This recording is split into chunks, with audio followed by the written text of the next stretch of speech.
Gostaria de convidar o senhor Benjamin Galezot, delegado do governo francês para minerais críticos e estratégicos para o governo da França, para compor aqui essa solenidade de encerramento.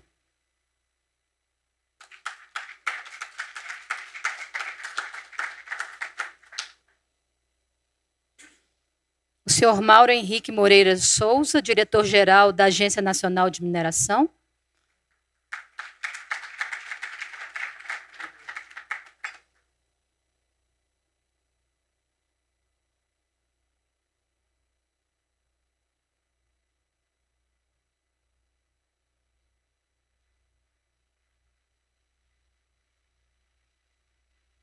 E o diretor-presidente do IBRAM, Raul Jungmann.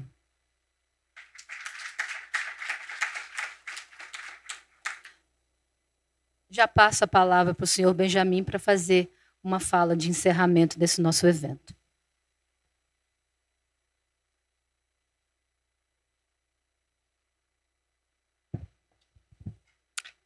Thank you very much.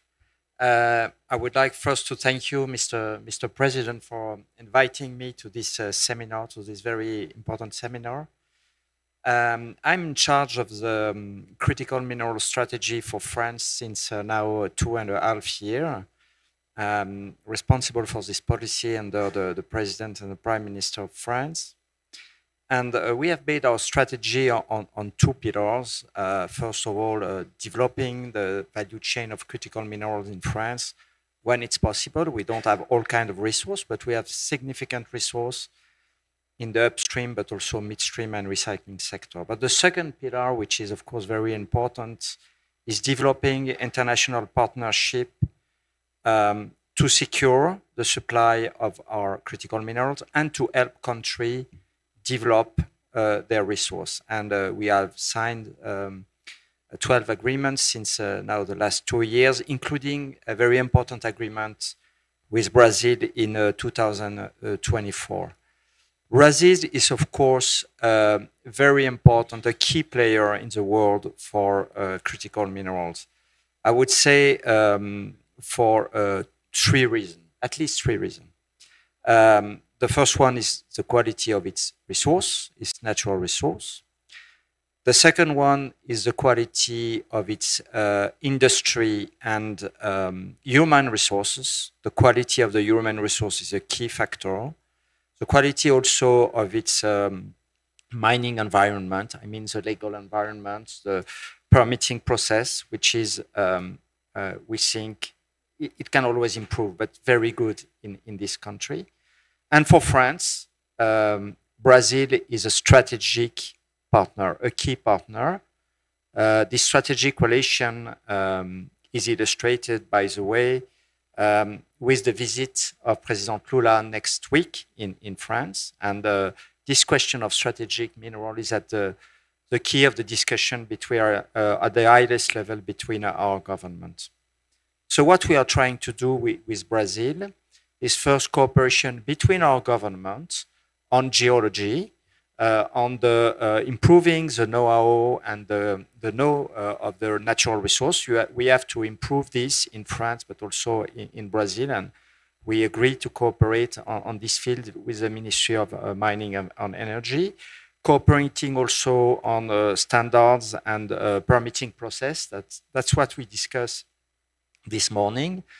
And also developing together projects.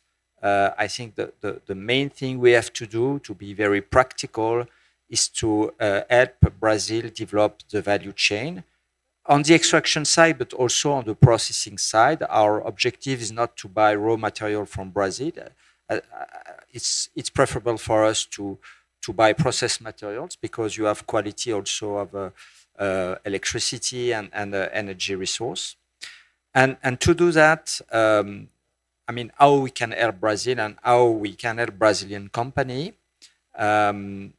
mainly by technical assistance and technology transfer, but also by financing. And it's my conclusion. I think all the resources we mentioned are really key and really important, but financing this really risky project for critical minerals is of course a key factor, and we have developed in France several support programs. One is an equity fund.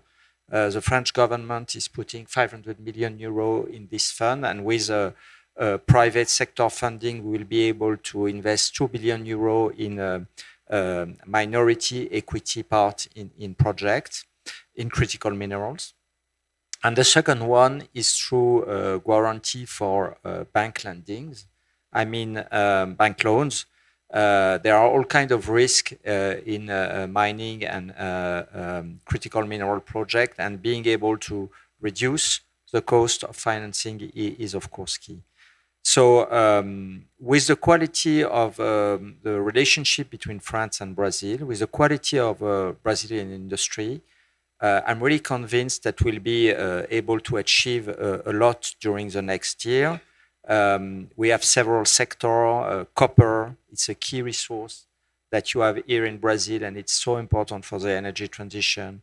It's rare earths. You have very good resource. We have technology to process and separate these rare earths. I could cite a lot of examples for other minerals.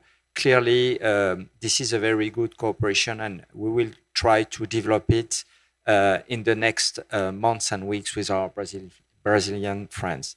Once again, Mr. President, thank you very much for your invitation. Thank you for this seminar, and thank you to the audience.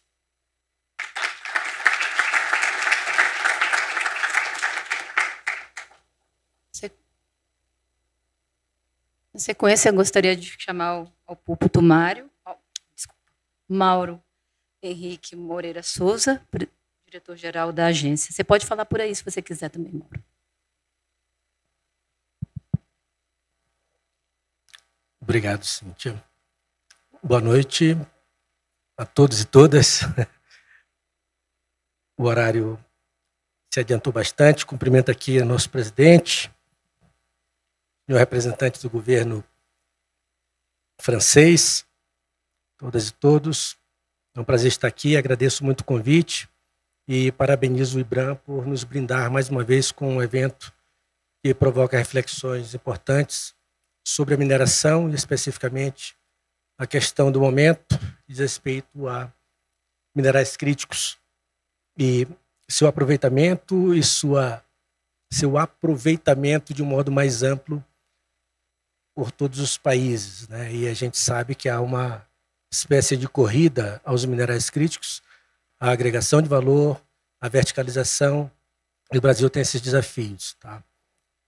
Mas eu vou me permitir não falar tanto sobre minerais críticos. Faço uma abordagem primeiro para dizer que nós estamos próximos aí da COP30, que vai ser sediada aqui no Brasil, e que traz uma série de questões. Temos os compromissos, né, de mudanças climáticas, de tudo que se tem que fazer. E a gente tem que lembrar sempre que, antes de tudo, nós estamos falando de gente, não só de nações, não só de potências, não só de capacidades e de capacidade de fornecimento, mas capacidades de consumo também.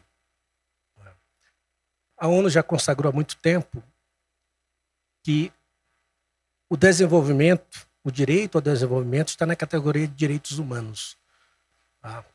E eu lembro de um catedrático da Universidade de Pablo Olavide de Sevilha, Joaquim Herrera Flores, que ele diz que direitos humanos não são um dado como a gente tem a Carta das Nações sobre Direitos Humanos, mas são um processo permanente de lutas para a busca da dignidade da pessoa humana, que ela está centrada na ideia de acesso a bens materiais, culturais, bens imateriais, e que dão essa característica da dignidade da pessoa humana.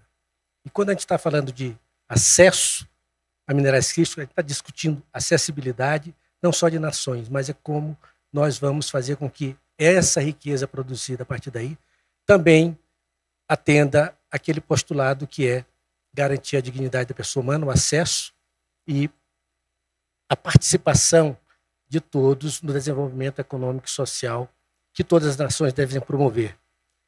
Então, a questão não pode se circunscrever tão somente à tônica de hoje do acesso a minerais críticos, se a gente não considerar, por exemplo, como os agregados da Constituição Civil também são importantes para essa tal dignidade da pessoa humana, a gente também não está dando a dimensão adequada do que é o nosso papel dentro da mineração de uma forma muito mais ampla. Tá? Então, acho que a reflexão que a gente tem que trazer, que a gente tem que buscar é, primeiro, esses minerais críticos, todos vão ter acesso? Como é que a gente discute o gap que existe entre países desenvolvidos e não desenvolvidos? Quem tem a capacidade de financiar e quem vai se beneficiar efetivamente disso?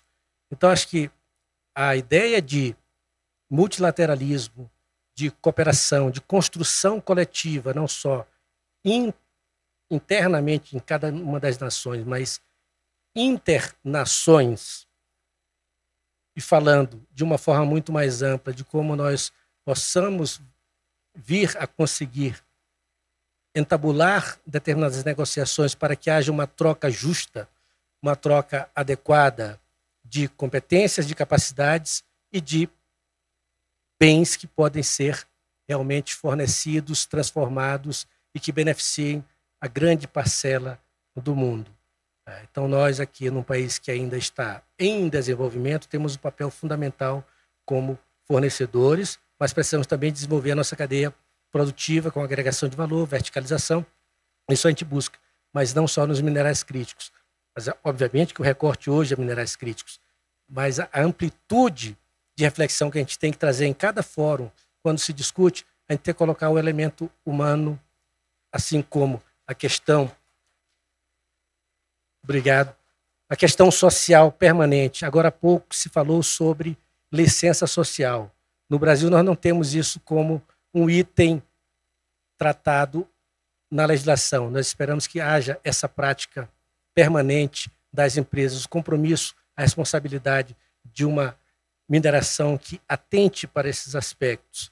Então, a licença ou o consentimento ou qualquer terminologia e qualquer semântica que se aplique a esses quesitos que são de como se introduz uma atividade econômica do peso que a mineração tem, quaisquer que sejam as substâncias que vão ser exploradas e explotadas, ele deve ter agregado sempre a ideia de diálogo antes de tudo e um compromisso ético em promover o desenvolvimento econômico e social de qualquer das nações. Então, toda essa interação que a gente faz, e eu agradeço a presença de todos, e é importante a presença de todos os outros representantes de nações distintas das nossas, porque esse caminhar, essa vontade política de contribuir, de colaborar, de construir conjuntamente soluções e caminhos para que a gente atinja o máximo possível o nível de bem-estar que a sociedade espera, é isso que a gente tem que buscar em cada oportunidade dessa. E aí eu, mais uma vez, parabenizo o IBRAM por essa iniciativa e agradeço a presença de todos e a participação de todos. E, do ponto de vista aqui da Agência Nacional de Mineração, estamos também irmanados nesse caminhar para conquistarmos melhores dias. Muito obrigado.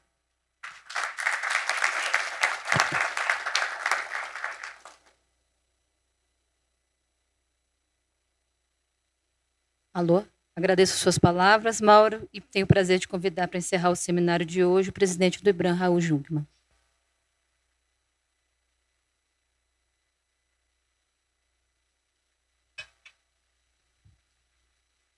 Eu gostaria de, inicialmente, saudar os demais componentes da mesa, o senhor Benjamin Galezot, que aqui representa o gabinete do primeiro-ministro da França, que nos honra com sua presença, meu querido amigo Mauro Souza, e comigo divide, evidentemente, com todos vocês. Vou procurar ser rápido, mas queria dizer algumas coisas e pedir a atenção de vocês, que devem estar evidentemente, uma hora como essa, cansados e também, convenhamos, se não com fome, porque aqui tinha bastante coisa que a gente pudesse.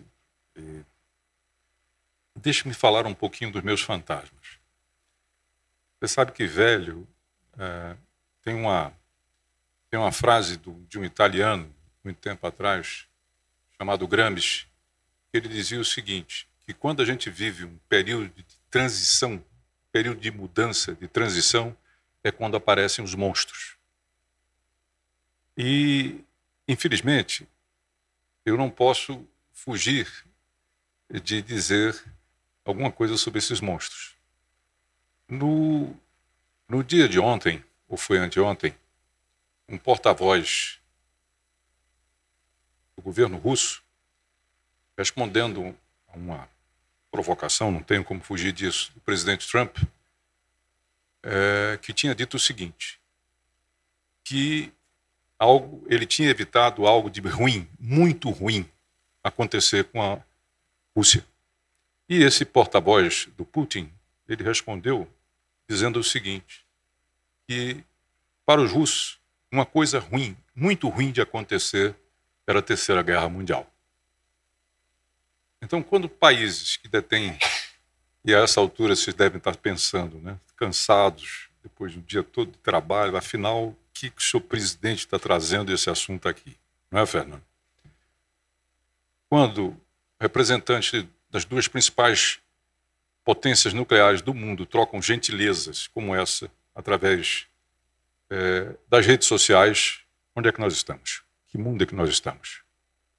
E hoje eu lia que o primeiro-ministro da Alemanha, o senhor Merz, estava justamente, se eu não me engano, na Ucrânia, ou falando com o senhor Volodymyr Zelensky, dizendo que os mísseis de longo alcance da União Soviética seriam montados para atacar, perto da União Soviética, a Rússia, por assim dizer. Eu não sei se vocês fazem exatamente, me permitam, a noção do que mundo é esse que nós estamos vivendo. É um mundo em desordem. Não tem como fugir disso, é um mundo em desordem. E aí eu trago agora para o assunto dessa sala, durante esse dia tão virtuoso e tão rico. Essa desordem, infelizmente, é que tem em grande parte impulsionado essa grande e febril procura por minerais críticos.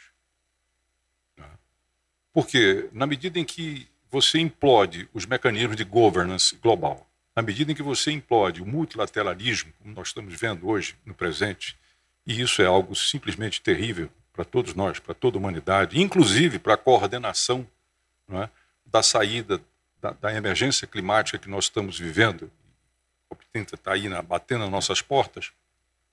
Então, há uma busca dos países, frenética, se vocês me permitem o adjetivo, de procurar garantir, assegurar a sua cadeia de suprimentos. E é isso que tem feito todos os grandes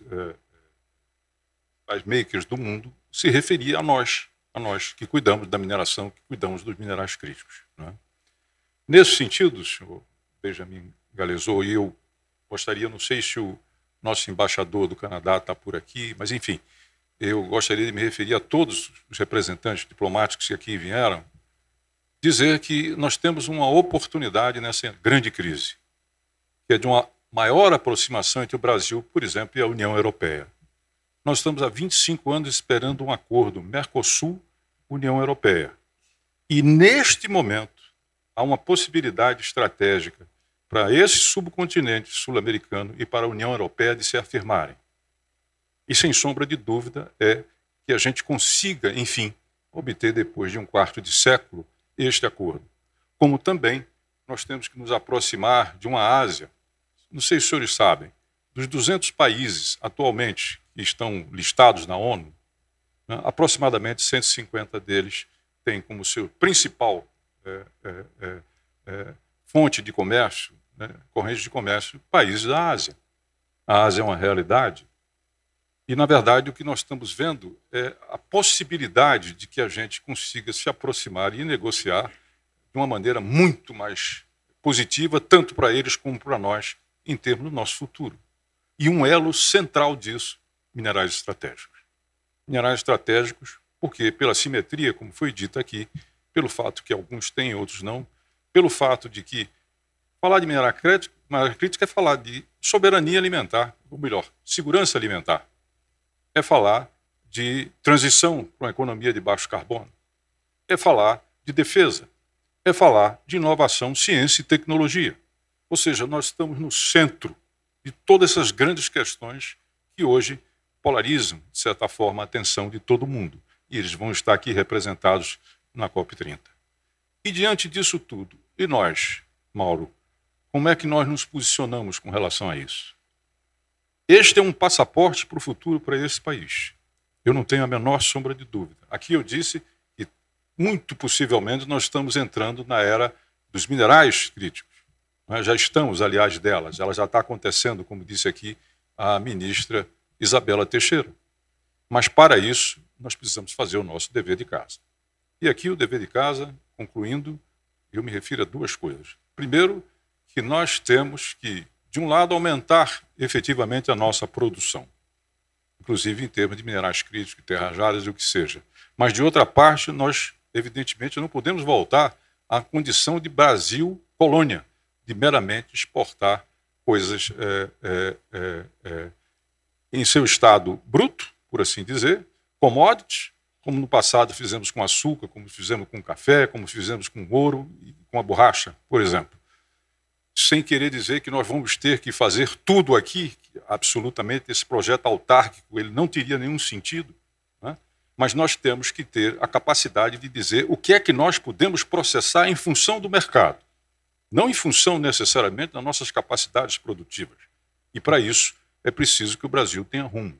E o Brasil ter rumo, é o que eu também falei aqui, é uma política nacional voltada para os minerais críticos. Nós precisamos ter rumo.